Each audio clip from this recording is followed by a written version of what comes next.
Hello and welcome to today's daily shamanic reading. So let's see what we've got for today.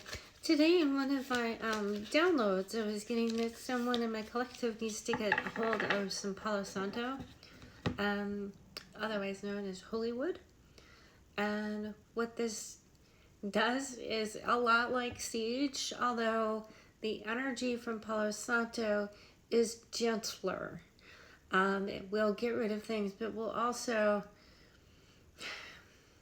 Here's the thing with Palo Santo. I'm going to relight this a little bit. It won't drive out any playful, fun spirit.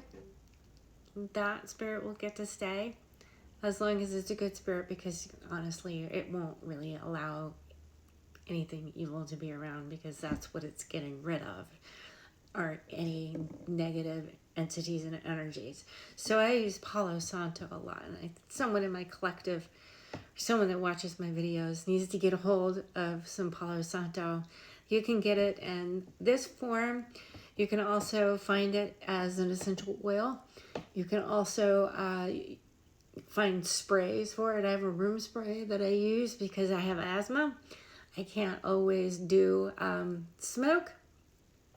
So you're probably going to hear my voice change while I'm doing this, because hopefully I won't have an attack while I'm doing this. But I wanted, because I've gotten the download, I wanted to talk about it and let you know about it. This is something that I do use a lot in several different ways. And the best way to use it is you can start from the top and go all the way down like you are saging yourself, much like that. Go underneath your feet as well. So, and if you have any areas where you feel like you have stuck energy, so for example, when I broke my wrist and my elbow and my arm, I started using the Palo Santo all over it, and actually, it's kind of interesting. It made a difference. It really did. It brings in lighter, happier energies. Okay, so I'm going to continue to use the animal spirits for the shamanic reading. Let's see what we get here today.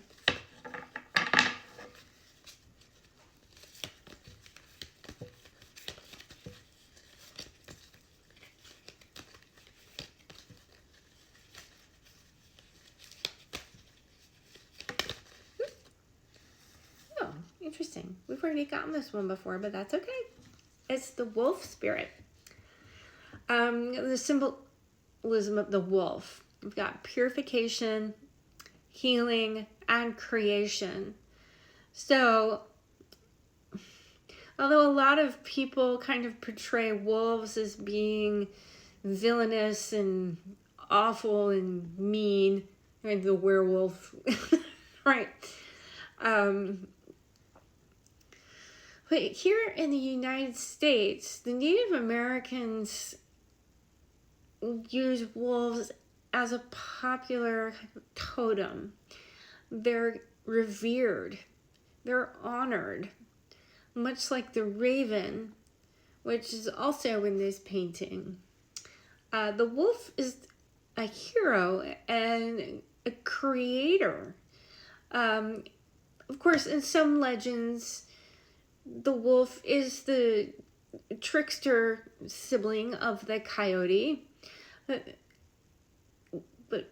in many tribes, the Maka of the Pacific Northwest ascribe to the healing power of the wolf.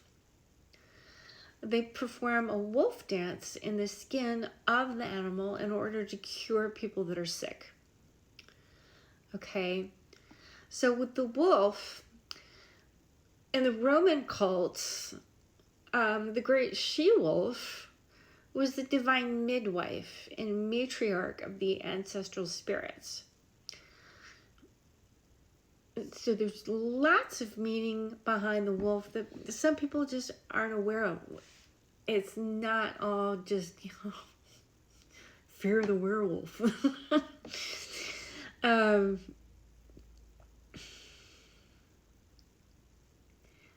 because in the legend of Romulus and Remus, the wolf nurses two heroes and restores their strength. They're healing. So instead of fearing the wolf, know that if you are coming across images of wolves, that this is meaning that you're healing. This is your sign that you're healing. You're getting better. You're on the right track. And wolves tend to travel in packs, as we know. Not always. There is that saying, the lone wolf, right? So even if you are kind of a lone wolf on your own, if you're isolated, just take this as your sign that you're healing. This is a beautiful image, isn't it?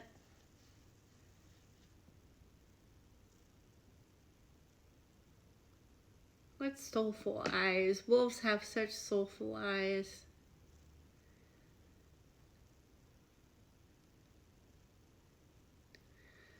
I once went to, if you haven't gone, go to a wolf sanctuary. I went with a friend once, and boy, was that an experience. That was super cool.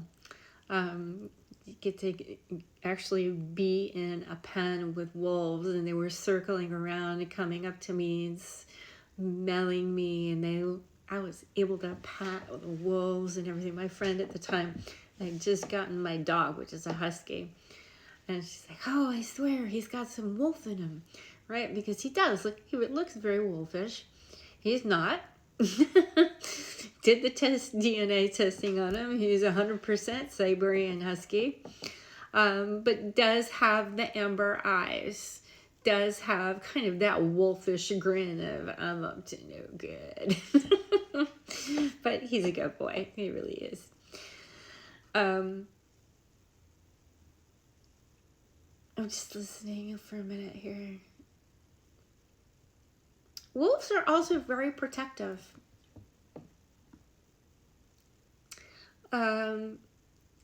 Which is bringing me to want to talk about protection for yourself. I wear black tourmaline. I use black tourmaline all over the house for protection. And that's for psychic protection, to protect me from any kind of psychic attacks. I tend to use rose oil, and you have to go by your own spiritual belief systems and what you use.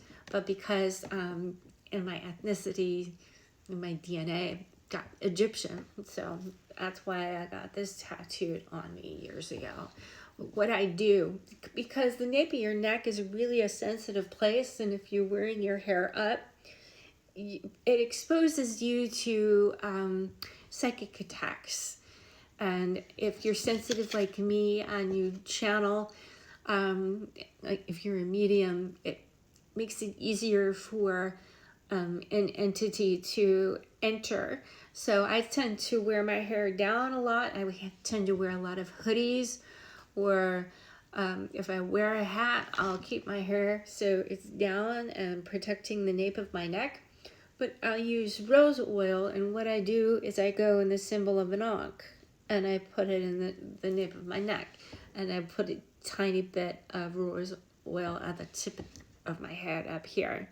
And that not only helps you to raise your vibration, but it also serves as protecting you. You don't need to use rose oil. You can use olive oil. You can use extra virgin olive oil and just do a tiny little ankh or a little cross, whatever you believe in, and it will protect you.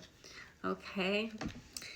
That brings me to the end of this reading. I hope you enjoyed this.